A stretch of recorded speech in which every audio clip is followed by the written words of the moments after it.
Recording. All right. Good afternoon, everybody. How are we today? Good. I I had the great fortune to have Alex McKiernan come visit me this afternoon on his way from Sheridan to Bozeman. So I am not in the office right now, but I'll be back there in a couple of minutes. We are going to get started today with Michaela. A couple of quick things. If you are new to us and have not listened to the podcast, please do that. You can find a couple of interviews with Alex and his wife Chloe, and with Alex and John Locke on there. So you ought to listen to those. He's a pretty good guy, and I'm embarrassing him now. And then also, please know that there are recordings of these webinars on our both our YouTube channel and on our website. And if you get on the YouTube channel on Ranch Right LLC, there, go ahead and like and subscribe that so you get notifications when we add more stuff there. Also, we've had announcements coming out about our winter retreat down in Alabama. If you have not received those, reach out to Kylin at office at Ranch Right LLC, and she can get you details. And Kylin, that is also on the web page now. Is that correct? She says yes. All right, awesome. Good. So, with that, today, Michaela is going to talk about managing risk. And I am really excited for this topic. This is one that's often misunderstood. We're recording this at a time when the markets have been really high, and we're seeing some people are very profitable and some people are struggling. But sometimes markets have a positive or negative impact on that. And as markets go higher and higher, I think the more we ought to think about risk. So, Michaela, I'll let you take it away from there. Sounds great. Thank you. All You bet. right, I'm hoping, can you hear me okay? You see the slideshow already? Yep. Great. All right, so today we are going to be focusing on financial risk. We want to cover, like the slideshow says, the foundations. We're going to be more broad level today, and then in future months, we would like to dig into some more specifics. The next 2 months of webinars will be more specific about metrics, doing the measurements, and how to impact the metrics to manage your risk. But today we're going to keep it more surface level, and we're going to start with different types of risk, understanding what risk really is, and then we'll also talk about concern, influence, and control.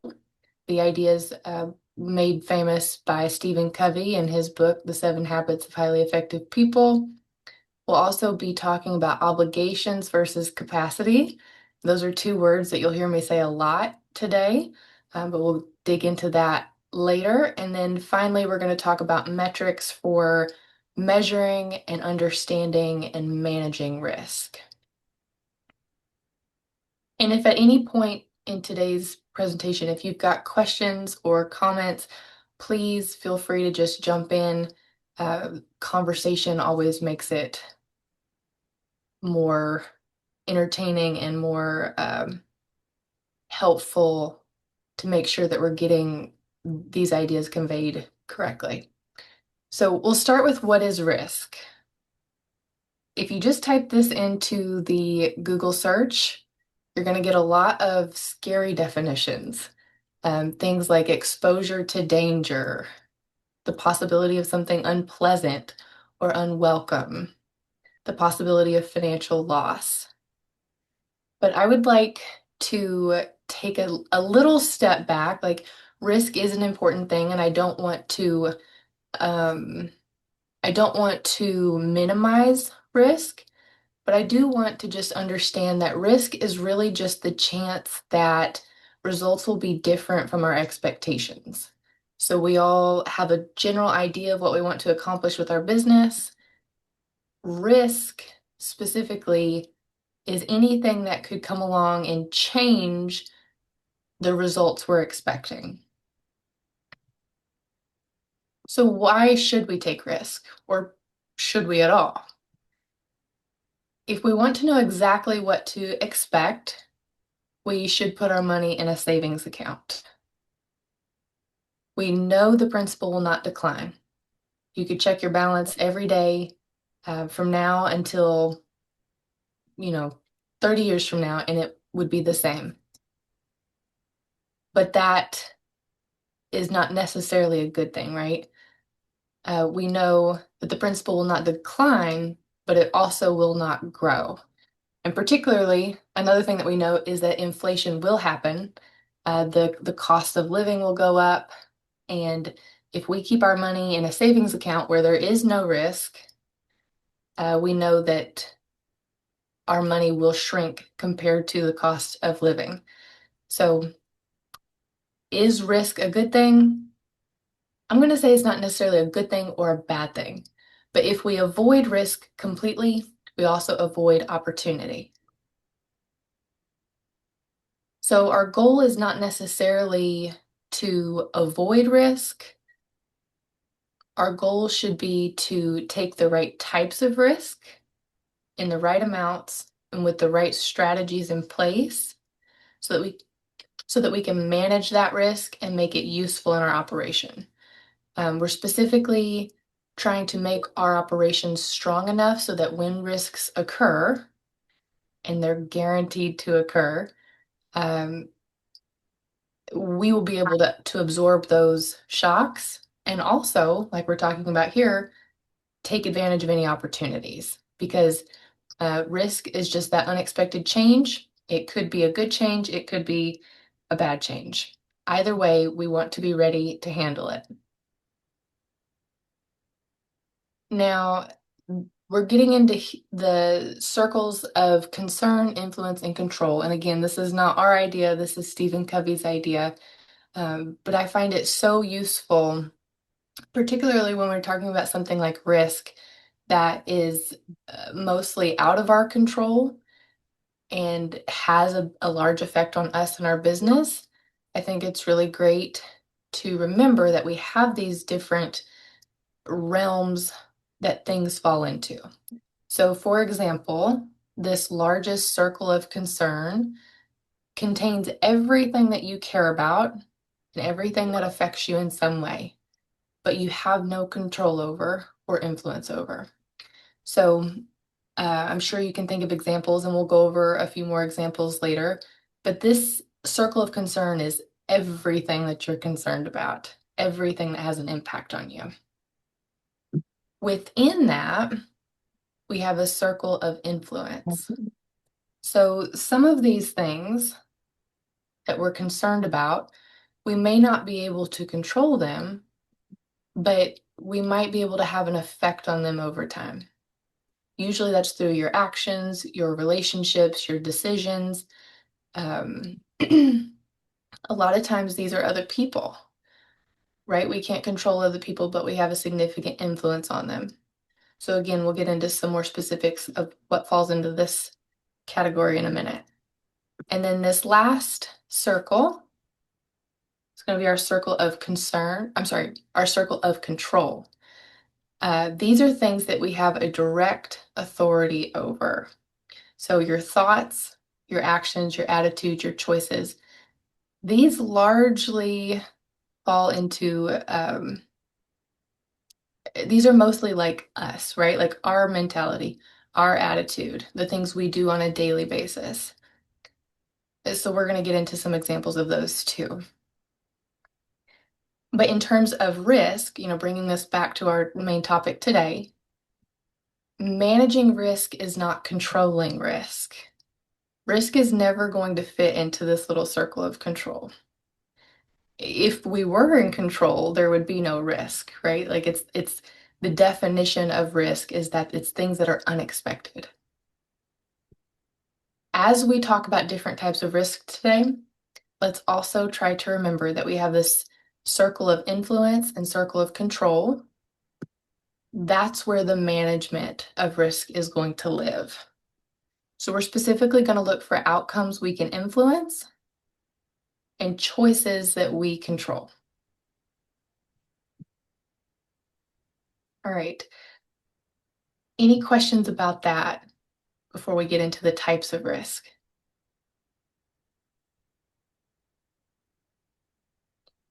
And I will say this is not necessarily a comprehensive list. We tried to tailor this specifically to ranchers and farmers and business people. We've got production risk or operational risk. These are the changes that could decrease your ability to actually produce goods. So think of things like weather, genetics, organizational risk. This would be like your team or your processes or your systems, your logistics, anything. The production risk encompasses anything that would potentially limit your ability to actually bring a good to market. Alternatively, financial risk is going to be a change that decreases your ability to meet your financial obligations. So I think most producers are quite aware of the production risks they face, right? We face them every day, year in and year out.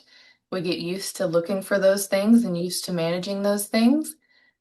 But financial risk sort of falls on another dimension.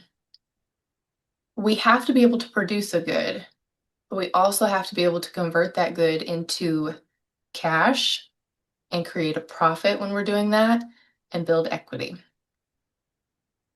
So some things that might impact our financial risk would be the market. So we don't have any control over the market, right? I think most of us on this call are probably quite aware of market risk right now. One thing that goes with that is marketing. So your ability to respond to the market, the decisions that you make about relationships in the market. We also have lending rates and terms. These are things that can change that would impact either our obligations or our ability to meet those obligations. Owner withdrawal.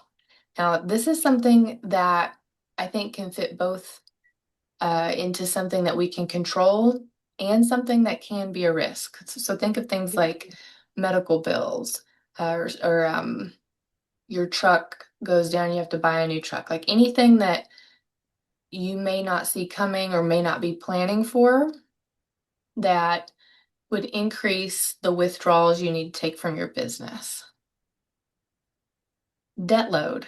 This is another one that falls into both buckets of things that we can control, but also sometimes things happen and we need to use debt to help us manage our obligations.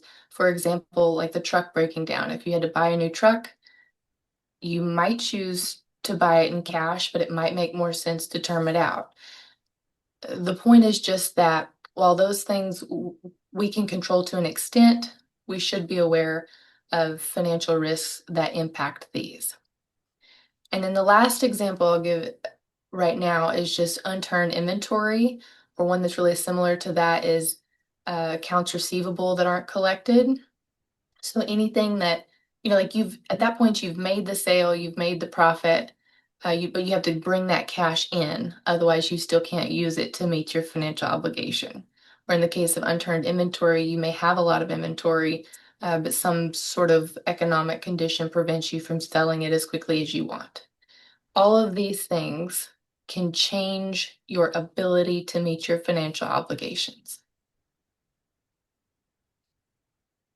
Now, I thought it would be fun to group some of these types of risk into the areas of concern and influence and control, but I was having a hard time making it a circle. So we're going to talk about it in rectangles. So our first rectangle of concern are the things that we truly have no control or influence over. We've already talked about this, the weather, the markets, input prices, interest rates, the Federal Reserve, politicians, regulations, and I went ahead and threw your neighbor into this bucket, right? They're concerning sometimes, but we really can't control them. In our rectangle of influence, this is where we can start making a difference. These aren't necessarily things that we can control just right away, but we can have an influence over time. And I just realized that I included animal performance twice. I'm going to claim that was intentional. We're really emphasizing animal performance here. Um, but things like soil health, we can make choices to improve soil health, but it's not something that we can directly control. We can do our part, but nature might not give us a break for a few years. We can control or we can influence our family. All of the people in this rectangle, I think, really demonstrate this idea well. Like our attitudes, our actions, our relationships have a big influence on these people. At the end of the day, though, we cannot control them. I put profitability in this list. This is something that we have a large influence over, and when we get to the rectangle of control, we'll see the things that can influence profitability, but we're still going to have good years and bad years. Um, that at the end of the day, it's just something that we influence. So then finally, we get to the rectangle of control. This is where we can actually start making decisions, both management decisions that are going to impact production. So think of things like genetics, marketing decisions, grazing management, and decreasing expenses sort of falls in between, like production decisions and then also financial decisions. Uh, and the financial decisions include things like debt load and payment structure. But I think it also includes these things that are less tangible, like mindset and financial literacy and being willing to actually dig into the numbers and calculate the metrics, using the reports, creating a cash flow budget. These are all things that we can control.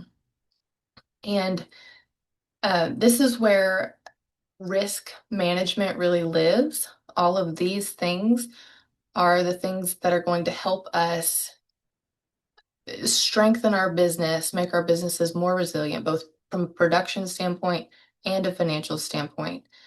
There's one more thing that I really want to emphasize with this rectangle of control.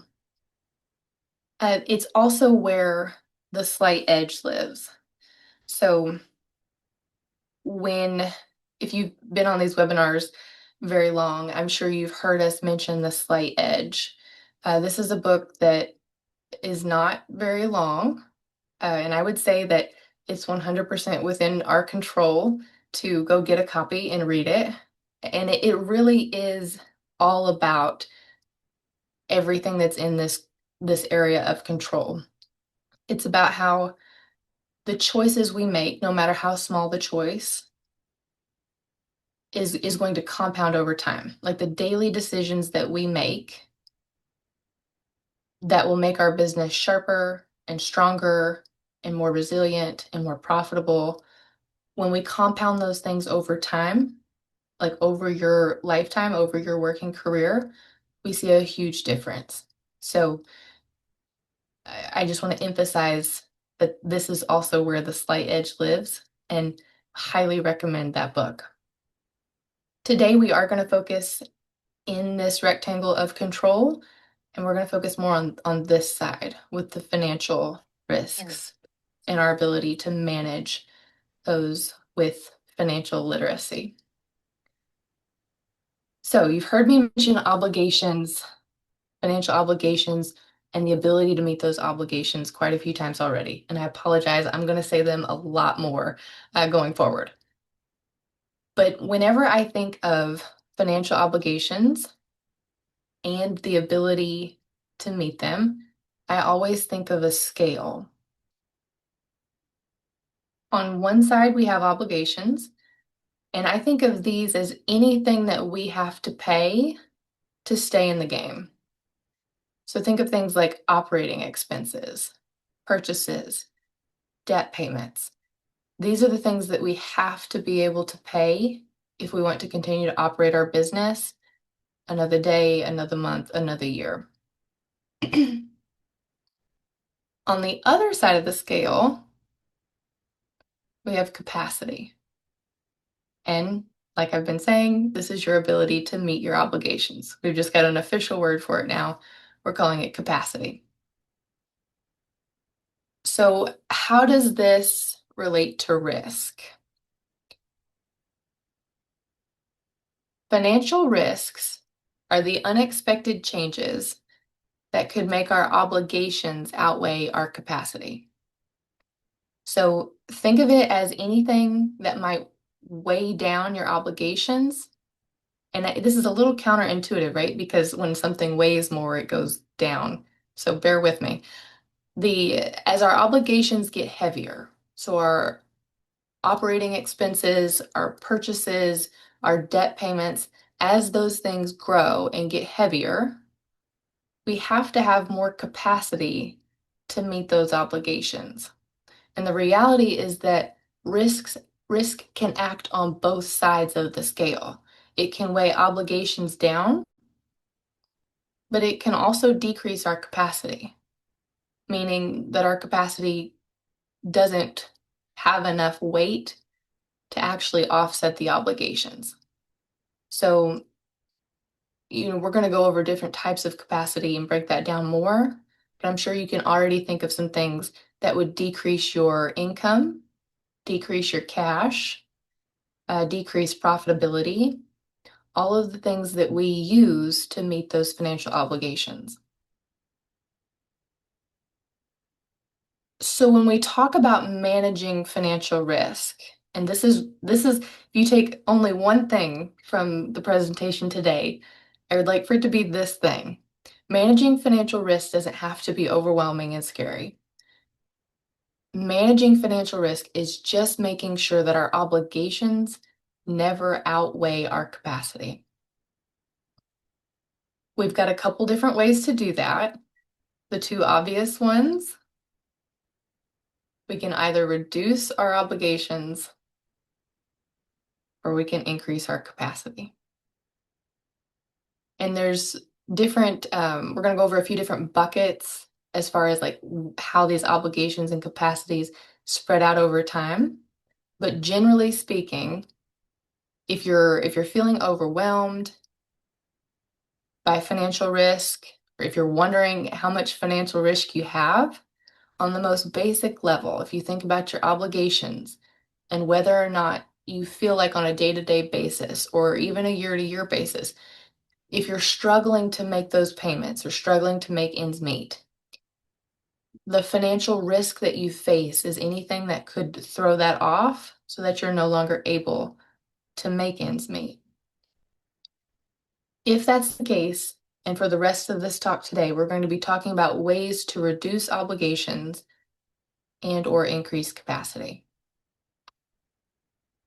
So before we continue, I want to pause here. Are there any questions so far? Any comments or thoughts?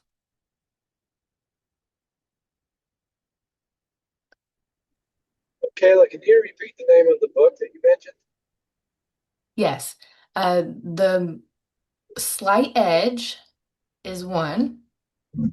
The Slight Edge. I found my copy from the thrift books online for like $5, and it was the best $5 I've ever spent. I put a picture of the Amazon link in the chat. Perfect. Great, thank you, guys. Jeff Yeah, Olson, thank I you. think, is the name. I tell people all the time that Wally Olson wrote that book, but it's an easy way to remember the last name. Yes. And the other book that I mentioned first is The 7 Habits of Highly Effective People. That's another one. My college professor required that we read it. And at the time, I thought it was a lame assignment, but it ended up being one of those books that changed my life. So I highly recommend that book too. Okay, so going forward, with this idea of obligations versus capacity, I want to break those obligations down into different buckets based on type of obligation and urgency. So we've got 4 main buckets, and I think this encompasses really well the different obligations you might have as a business owner and manager. So we're going to fill out this table here, and we're just going to start by identifying the financial obligation. So our first here is operating expenses. And I know every person on this call has felt this at some point. You've got bills due today. You look at your cash account, your bank account, your checking account, and we're always trying to balance that ability to make those payments. So our first main obligation here is operating expenses. As we go to the right, we're going to be sort of stretching out those financial obligations in terms of urgency. So these operating expenses are going to be due today or the next 30 days. Sometimes they were due last week. But when we go forward, current liabilities are going to be anything that's due in the next 12 months. So you'll probably think of a line of credit. Sometimes it's just a short-term note. Sometimes this would be, I guess technically a credit card could fall into this category. It's kind of floats in between the two because it's, in an ideal situation, you would pay that in 30 days, but technically it could be stretched out a little longer. At the very, very edge of this 12-month period, so if we're looking from today for the next 12 months, somewhere in that time frame, we're also going to run into recurring payments. So if you've got debt that's been termed out, hopefully, I hope that not all your payments are due at once on one day. Hopefully, they're spread out a little bit, but you wouldn't be expected to make those payments but once every year, right? So the way I'm thinking about this is expenses that are due today versus short-term liabilities or current liabilities that would be due in the next 12 months. And we put recurring payments here because somewhere at the end, before the end of the next 12 months, you'll have any recurring payments that you may have. Now, these first three are going to happen in the next 12 months. And this last one here is going to be beyond that. And it could stretch out for many years. If you've got mortgages on land, it's likely going to stretch out for another 30 years. Alternatively, it could be a loan for cattle or equipment, and that might stretch out just a few years. But the point is that the recurring payment is not the only risk we face. We also have to deal with the long-term principal. At the end of the day, or not at the end of today, but the end of the loan maturity, all of that principal balance is going to be due. So with these financial obligations in mind, I hope you can see how they stretch out in terms of urgency. I also want to emphasize that they stretch out in terms of weight. So we think about operating expenses today. They feel urgent, right? We are thinking about them a lot today, but they aren't as heavy as some of these on the right. A lot of times we can get by with a Band-Aid or moving some cash between accounts to handle these operating expenses, maybe using a credit card to stretch it out 30 days. The point is, meeting this obligation is usually, um, I don't want to call it easier. Sometimes we get into chronic cash flow crunches, but I'll say if we're in a cash flow crunch, sometimes a Band-Aid will fix it. Transferring a little cash, using a line of credit for a little bit, those can serve as Band-Aids. But as we go to the right, the Band-Aids aren't going to work as well. So current liabilities are more serious or more heavy, harder to meet than your operating expenses. And as we go all the way to the right, your long-term debt, the principal balance of that debt, there's really no quick fix if you run into a problem here. Solvency or insolvency is much heavier than the cash flow risk. So in terms of how much can the risk impact us, it's interesting because this cash flow risk is going to impact us today. It's very important today for the next 30 days. But the solvency risk is more of, is our business accomplishing what we want it to accomplish. Like it's a much bigger question and a much heavier question. So we're going to continue through this chart, and I think it'll make more sense as we go. The next thing we're going to look at is capacity. So for each financial obligation, we need capacity to offset that. So looking here at cash flow risk, we're going to use cash to offset operating expenses. We're going to use current assets to offset our current liabilities. We're going to use profit, and I put profit here, but what I really mean is profit that happens every year. So recurring profit, right? It's not enough to have one good year. If we have payments that are due every year and they're recurring, our profit has to be recurring also. And then for our last bucket, the long-term debt principal, we need long-term assets to offset that. Now, I do want to put a little asterisk here by cash. I know sometimes we think about operating expenses being largely offset by credit. So does credit serve as a Band-Aid? Is it a viable Band-Aid for your cash flow? And I'm going to say no.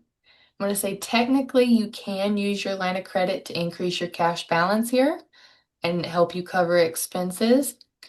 But if we start to do this on a chronic basis where we're constantly dipping into our line of credit to cover operating expenses, what we're really doing is not managing cash flow risk or decreasing it or making it disappear. What we're really doing is just transferring that risk from today, a cash flow risk today, to a current liability and a liquidity risk later. So anytime we're using or leaning on a line of credit to pay our operating expenses, what we're doing is, yes, we're fixing our cash flow crunch today, but we're increasing our liquidity risk in the future. So I don't want to sound like lines of credit are a bad thing. They're a very useful thing, but we want to focus on using a line of credit for smoothing out cash flow. Like, for example, if you know you're going to sell calves in a couple of months, but you've got some expenses that are due today, it can help you cover those operating expenses until you're actually able to sell what you've produced. But it's not a fix for a cash flow issue. Okay, so why are these things important? Why do we care about cash flow risk, liquidity, repayment, and solvency risk? I think it's helpful, or it was helpful for me to ask this in the form of a question. So with cash flow risk, we're asking, can we keep the business running? Can we operate today and for the next month and for the next few months? For liquidity risk, we're asking, will our current assets pay off our current liabilities? So think of this, your current assets are a store of value in your business. When you convert those into cash, you're going to have to pay off any current liabilities you have. And then we need there to be cash left over to fund the business, to keep the business going. So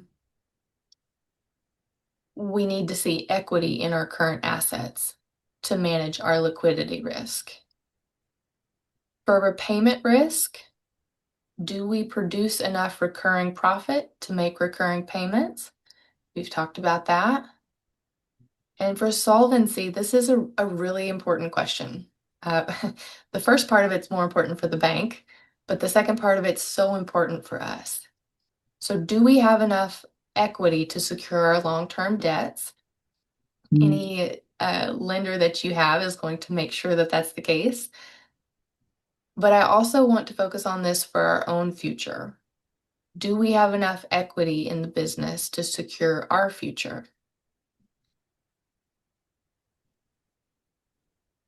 Now, for the rest of the presentation today, we're going to be introducing some metrics that will help us answer these questions. So for cash flow, we're going to be looking at burn rate and days of cash. For liquidity, we're going to be using working capital and net inventory value. For repayment risk, we're going to use term debt coverage. And for solvency risk, we're going to be looking at debt to assets. And I do want to say just up front, like it's going to be a very brief introduction to these metrics, but the next two webinars are going to be unpacking these metrics further, really digging into the details and discussing ways to impact them or to use these metrics to impact our financial risk. So the last little piece of our chart here is talking about tools and reports that we can use both to like calculate these metrics and understand our risks better. So for cash flow risk, we need a cash flow budget. You can use a cash flow statement, but that's primarily going to be looking in the past. It might inform you of challenges within your business. So if you've got cash coming in primarily just once a year or twice a year, so you can use that cash flow statement to look backwards and figure out where your cash flow crunches are. Although I would bet you don't need a statement to tell you that. You're probably quite familiar. The cash flow budget is going to be looking forward.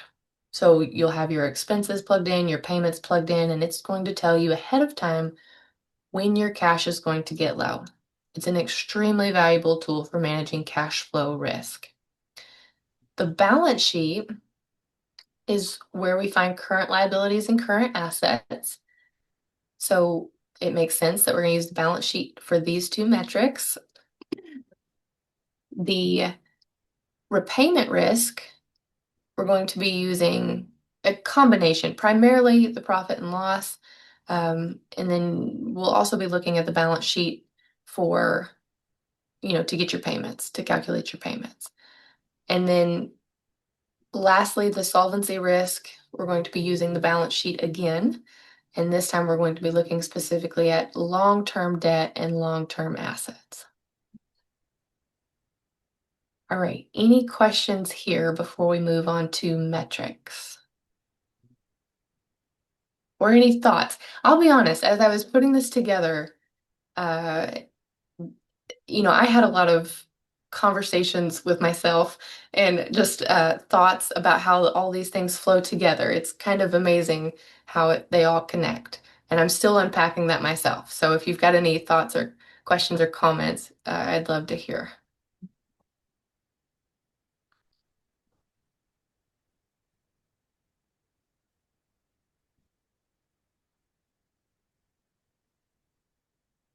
John, I can't see the chat if you don't mind. I don't see anything there. Okay. Let me double check. Yeah, looks good. I put the both book links for Amazon in there. Perfect. And Thank you. I'm not seeing it right now. Ricky Kane had a comment in there a minute ago. But no questions. Awesome. Okay, well, I trust that as we go through these metrics, y'all will think of some questions. So we will keep going. We've got 4 sets of metrics to go with our 4 buckets, and we're going to use these metrics to increase our understanding of the risk and also to help us create a proactive risk management plan. Okay, so now we're combining our table here with our little scale. We're going to talk about cash flow risk first. Can we keep the business running? And on our scale, we've got operating expenses. That's our obligation. And we're trying to offset that with cash. So the questions we're going to be asking are, how do we make sure that our cash, we always have enough cash to balance our operating expenses? And specifically, we don't want our operating expenses to outweigh our cash. So we're going to be looking at things like burn rate. This is simply your purchases and your total expenses for the year. You add those two together. It's going to give you a big number most likely, and we're going to divide that by 365. This represents how much you spend on average each day. So we know that some expenses are going to, be more maybe in the winter, for example. You can be as specific as you want to be. It might be helpful to calculate burn rate by month to see when those expenses fluctuate. But what we really want here is the ability to get a realistic picture of how much cash we need to offset these operating expenses. So again, there's no good or bad number here. It's all relative to the size of your operation. And specifically with days of cash, we're going to take our cash balance. This can be your cash balance today. It can be your average cash balance over a year. It might be helpful to do a cash balance like at the end of each month. However you want to do it, we're going to divide that balance by your burn rate. And this tells you how many days of cash you have available. So I'm hoping that this makes it easier to see. We don't necessarily, because operating expenses, our whole year's worth of operating expenses aren't due today, right? We just need to have enough cash to protect us for 90 days is what we say is best practice. So when you create your cash budget, we're hoping that when you calculate your burn rate and we want to keep 90 days worth of cash. So like as a kind of a floor on your cash budget, we're going to shoot for no less than 90 days of cash on hand. Now, over here in the corner, I've got a gold standard goal. So I thought it was worth mentioning this really important best practice. For example, when we see our most profitable companies, many times they are operating on cash or nearly operating on all cash. And what that does is it allows them to absorb shocks and seize opportunities without being dependent on a lender or interest rates. It's not just the interest rate that's the problem there. There's also the timing. It takes time to get financing from a lender. So when you are able to operate on cash, it puts the ball in your court. You get to make the decisions, and you can make those decisions quickly. So I understand, I just want to emphasize here, this is not something that most businesses can do overnight. It's not something that most young businesses can do, but it is 100% a worthy goal.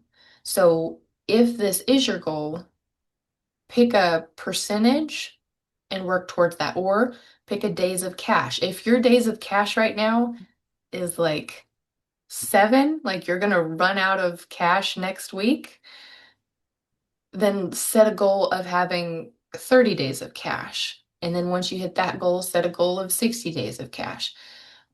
We would prefer to see no less than 90 days. And I would say, the top 10% of operators are going to be operating almost 100% on cash. Now let's talk a little bit about liquidity, and this goes hand in hand with cash. So much so that the next webinar will be focused solely on these two risks. We're going to look at cash flow and liquidity. And because cash is a current asset, right? We're talking about current assets here, and our operating expenses, it could be considered current liabilities. These two things go hand in hand.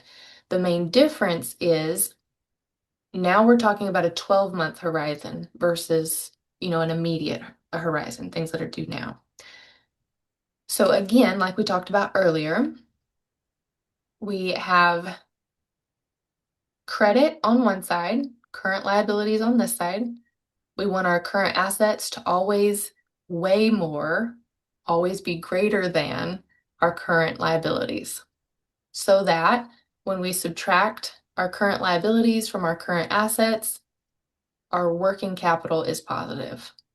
I'm sure you've heard this name a lot. Most lenders are going to look at working capital. Many advisors in the industry, you'll hear them talking about working capital. It essentially represents how much cash you would have left when you convert your current assets into cash and pay off all your current debts. So the more you have left over, the more, I would say, control you have over how that cash will be put to use, the more equity you have in your current assets. So a best practice here is to match your financing to the useful life of your asset. If you can pay for everything in cash, then you are one of the few that have that blessing. More often, there's going to be things that you need to buy that have a useful life that stretches over many years. Sometimes that's cattle, sometimes that's equipment. If you're going to finance those, we highly recommend matching the financing to the useful life. So for example, if you buy a new pickup truck, or let's just call it a used, let's say you're a very reasonable person, you buy a used pickup truck, either way, it's going to have a useful life of several years. And if you put that on your line of credit and you're expecting your current assets to pay for that, you're likely going to find yourself in a liquidity crunch, a cash flow crunch. So it can be a useful tool to match your financing, get a short, or not a short term, but a reasonable term loan. If the pickup you buy is going to last you 3 years, don't get more than a 3-year loan. Alternatively, if your pickup's going to last you 7 years or 5 years or whatever it is, the same with cows, right? So to protect your working capital, you can finance assets that are going to have a useful life more than just the next 12 months. Alternatively, it would be preferable. Well, we don't want to. Your lender does not want you to buy current assets with a long-term note. Anything that's going to turn over in 12 months, do not put that on a long-term note. So just matching your financing to the useful life will protect your working capital and make sure that things are in order there. Are there any questions about that part?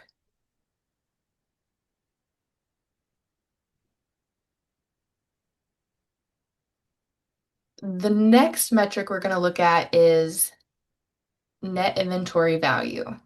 So now we're going to be a little bit more specific here. It's really similar to working capital, but rather than looking at all current assets, we're just going to look at your inventory.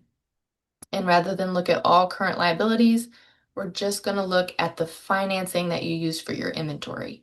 So if you use inventory or financing, if you use a line of credit to buy steers and they're going to turn over in the next 12 months, you could take the value of those steers, subtract out the financing that you use for those steers, and get your net inventory value. This represents the amount of equity that you have in that inventory. And this is kind of a simple best practice, just using separate lines of credit for financing purchases and operating expenses is going to really help you keep track of this. So if you have to go subtract out all of your operating expenses from your line of credit balance every time you want to calculate net inventory value, you'll probably end up just not calculating net inventory value. But the bank is likely very willing to help you separate those lines of credit, and that can give you some really quick information here so you can keep an eye on that inventory value, or I should say the equity, the net inventory value. And our gold standard goal here is don't finance 100%. Specifically, don't finance 100% of your purchases in livestock. If you can use cash to decrease your exposure, so think of our balance here. If these current assets are a pile of steers that you're purchasing, if we can keep the current liabilities less than 100%, then we automatically have some equity and we automatically have increased our capacity to meet that current liability in the future. So I love this example right now in this market. If you've got steers over here and you have financed them 100%, then you're literally starting with the scale perfectly balanced. Your steers and your obligation or your liability there is perfectly balanced. If the market falls at all, now suddenly, or when I say falls, I should say the value decreases, then that has reduced your current assets weight, right? And your liabilities now outweigh your assets value. So our standard goal here is to use your equity to help you minimize risk.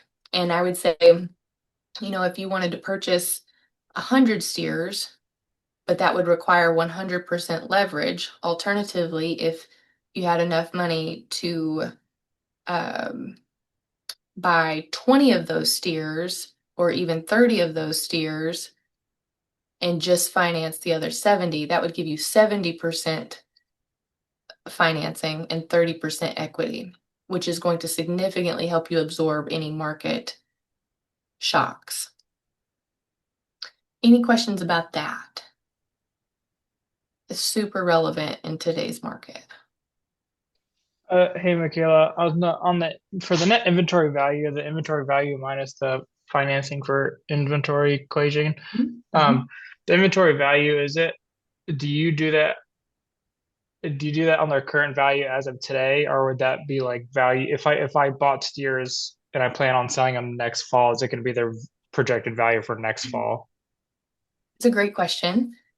I would do it as of today, so their value today, but you could update it as often as you like. So if you're turning very quickly, you might want to manage it I would say you would want to manage it on a monthly basis and may even look at it more often than that. Also, depending on how high your leverage is, the higher your leverage, the more you're going to want to be in tune with that number.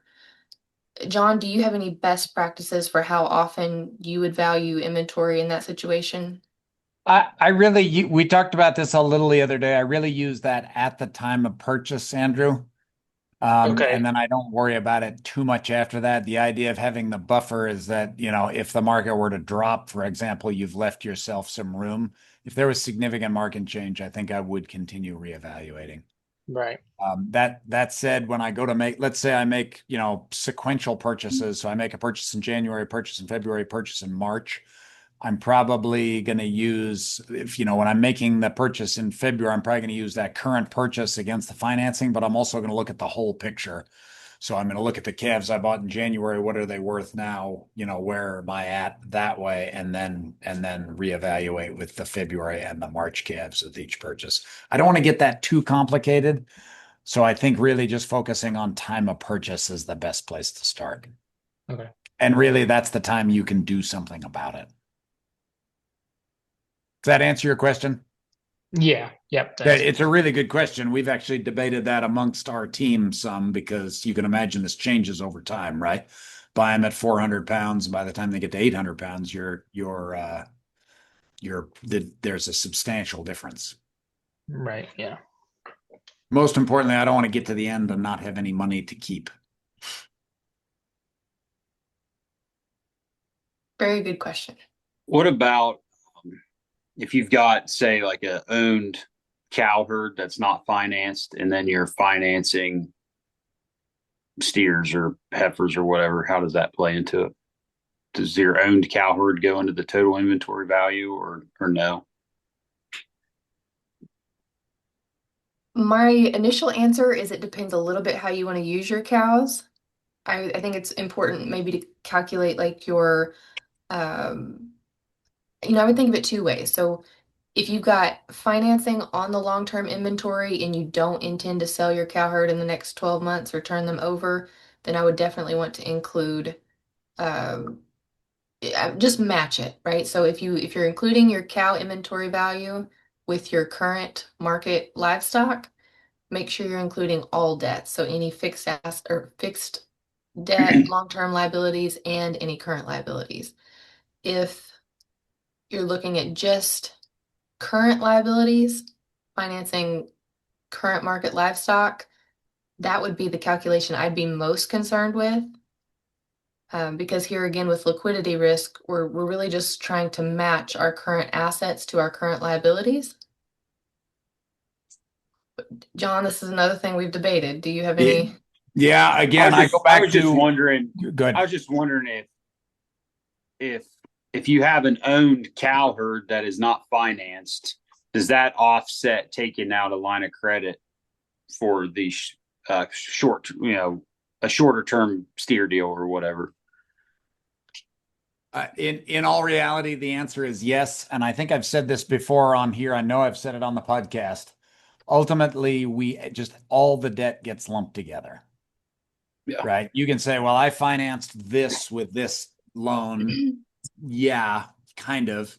But does it really matter? Right. If you finance cows or a tractor, you still have these assets and this debt. I just roll all the debt together. I try to get the debt where I can get the best terms and the best rates. And then I just look at it within the whole picture of the business. I worry about getting too specific. And what you're saying, Trey, I'll just make a guess.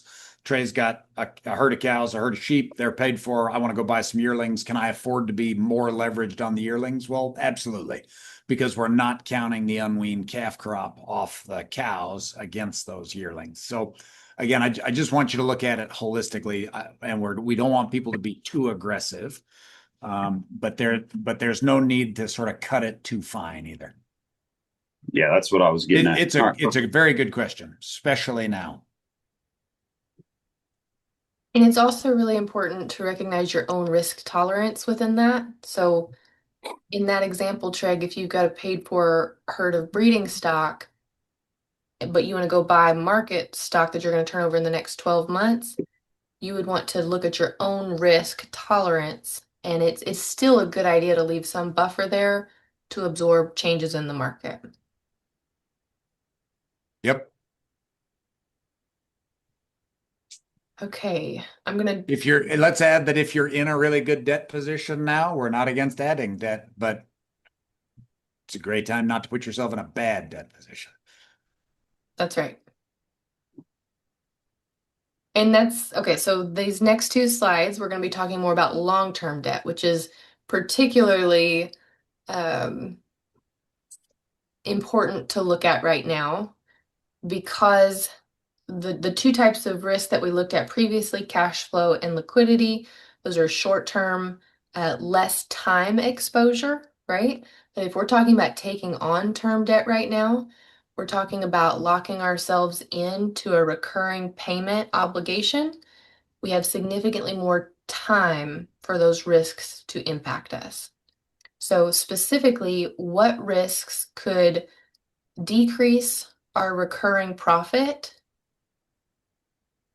And, with recurring payments, we pretty much know what those are. Like you sign the line, so you're mostly in control here. The things that might change are interest rates. If you've got a variable interest rate, it might change any recurring payment. But the big variable for repayment risk is going to be your recurring profit. So, do we produce enough recurring profit to make recurring payments? For this, we're going to look at term debt coverage. We're going to take your net operating income and divide that by your term debt payments. This tells you how many times you can make your payments. So if your net operating income is $100,000 and your term debt payments are $50,000, you'd have a debt coverage of 2. The best practice here is to always have a term debt coverage ratio of greater than 1.5. And I say 1.5 because we're not willing to calculate anything less than that. But I do want to stress the importance of stress testing your NOI. So especially like John's saying, this year is a great time to not go get more recurring payments or long-term debt because we have extreme income sensitivity, or I should say many cow-calf producers, many cattle producers right now have income sensitivity risk. And so if you want to calculate this, these two things go together because we're going to use your projected gross product, so the amount of money you're bringing in or the amount of value you're creating in your business. Remember, one of the variables that go into that is the market price. So if we reduce that percentage by 10%, by 20%, by 30%, how would that affect your NOI that goes into your term debt coverage? So, in the example before, if your net operating income this year is expected to be 100,000 and you have term debt payments of 50,000, what happens if your gross product is reduced by 20% or 30%? You can calculate that for any level, and I would recommend calculating it just like in 10% increments to see when things inevitably reduce your recurring profit, can you still outweigh your recurring payments? And this is where we really get into your choices matter. Like, you have a direct control over your recurring payments, and you have significant influence over your recurring profit. Not everything, right? There are plenty of things that markets, weather, there are things that are going to impact this that you cannot control. So we have to create a buffer there. That's why we're not willing to calculate anything less than 1.5 here, because we know there's going to be volatility here. The gold standard here is to maintain a term debt coverage ratio of at least 2. And if you think, if you're thinking that that would feel like you'd have all this money left over, I would say that it's a great opportunity to reinvest the extra cash during good years and still allow you to have some decent sleep during the bad years. And I should mention that we're going to talk about both repayment risk and solvency risk in more depth in another webinar. That will be the third webinar in this series.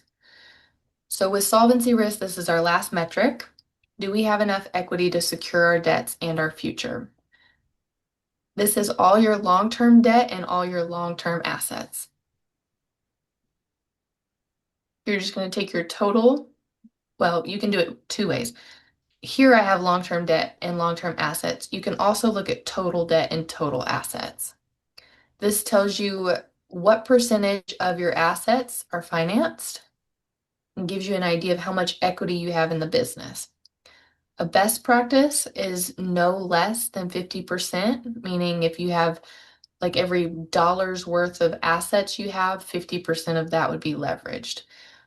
We don't really want it to be any greater than 50%, but it is relative to your risk tolerance and your banker's risk tolerance. I would say our gold standard goal here is to fund growth with profits as much as you can. If you do choose to grow with debt, only purchase high returning income producing assets. This is going to make sure that this long-term assets bucket is always going to outweigh your long-term debt, and you're building equity that's going to serve you for years in the future. Like I mentioned, we're going to break these 4 buckets into 2 pieces. We're going to talk about like the most current assets and liability risk here with cash flow and liquidity. That's going to be our next webinar. It's going to be how do we use cash and working capital to protect our ability to operate today. And then the webinar after that, we're going to dig into the long-term risk metrics. How do we protect our ability to operate into the future? So just a quick summary. The risks we've talked about today are really just unexpected changes to our plan. And ironically, they're guaranteed to happen. By definition, risks are out of our control. If we could control them, then we would have no risk. But there are a couple things that we can control, and this is what we want to emphasize. We can control our understanding of financial risks.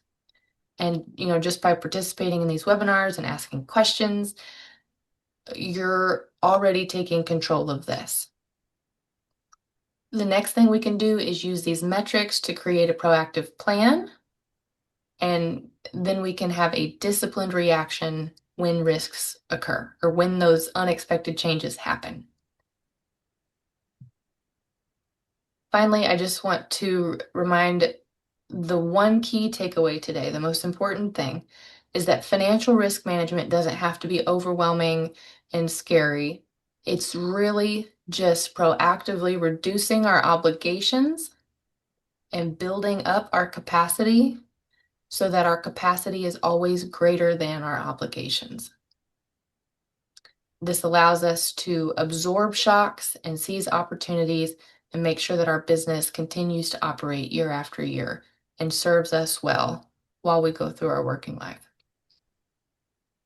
Are there any other questions now? Excellent job, Michaela. Good stuff. Thank you.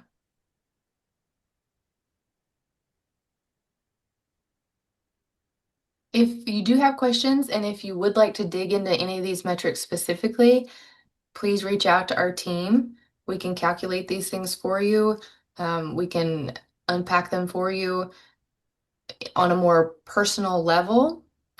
Alternatively, or I guess, and I hope you will join us for our webinars in the future. The next two will just be digging into this. So we'd love to see you then, and we'd love to hear from you in the meantime, how we can help you. This is Jared. I've got a question before we take off. Sure. So you talked about the cash flow budget. I understand that. When we create a cash flow budget, once we have that kind of set up, will that also effectively give us more of a traditional type budget, or is it more advantageous than a traditional type budget? What are your thoughts on?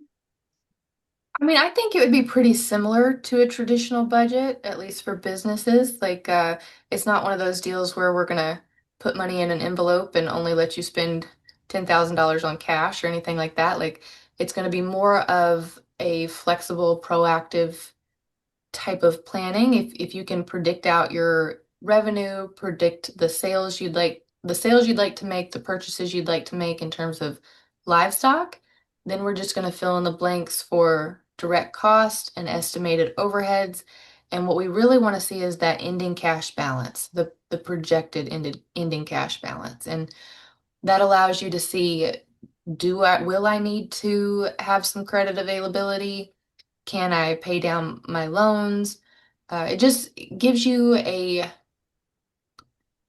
I don't want to say like a crystal ball into the future. Like, it's not guaranteed, right?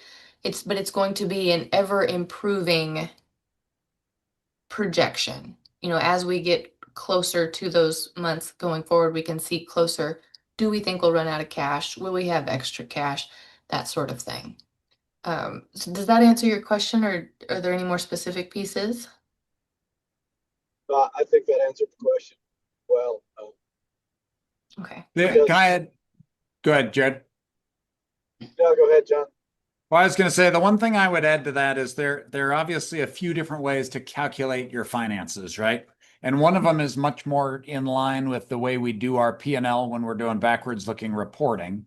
And you can certainly try to do that, but I think when we get too far away from things that are pretty close to cash, we really get into the territory of guessing. So if we want to pair our cash budget with our inventory, like with a stock flow, and then try to guess what those stock values are going to be in the future, we can certainly do that, and that may be helpful. But I think the closer we stay to cash, the easier it is to make adjustments as events change. And then we don't have exactly a one-for-one correspondence to our backward-looking financials, but we probably have the greatest impact there on our backwards-looking financials as we go forward in that way. Does that make sense? The reason I ask is because my bank requested an updated budget, so I used the template, Android template, and created this the cash flow budget. And that's what I submitted, and they haven't complained at all. But I found that more useful than more of a traditional style budget where Right. I agree. year long. I just take 1 year versus a month by month. So yeah, thank you. Thank you for that template. Thanks for answering the question. Good question. And I would be surprised if your bank didn't agree with you, frankly. There may be other things they want to see, but you could give them a cash flow plus an inventory projection at the end of the year and call it good.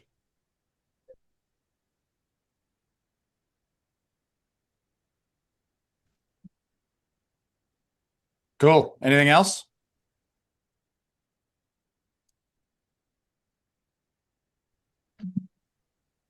No. Kayla, you answered all of their questions. I love it. Good. For now. Well, please. Good. But just for now, I'm sure there'll be more. For now. More will come up. Please feel free to ask in the future. We will be back on this webinar next month. So third Thursday of the month at 2:00 Mountain. We're going to continue with risk for a bit here and really looking forward to seeing what Michaela has there. The other quick announcement I should make is that Kylin, help me with this if you're still here, first Thursday of the month, we are doing our Building a Better Business webinar. So join us for that. That's going to be a second webinar we offer each month. So look forward to seeing you all there. Great. Thank you, guys. Look for the recording on our YouTube channel here within a couple of days. We'll get it up fairly soon. So nice to see all of you, and thank you very much for coming. If we don't talk to you before then, please have a great Thanksgiving.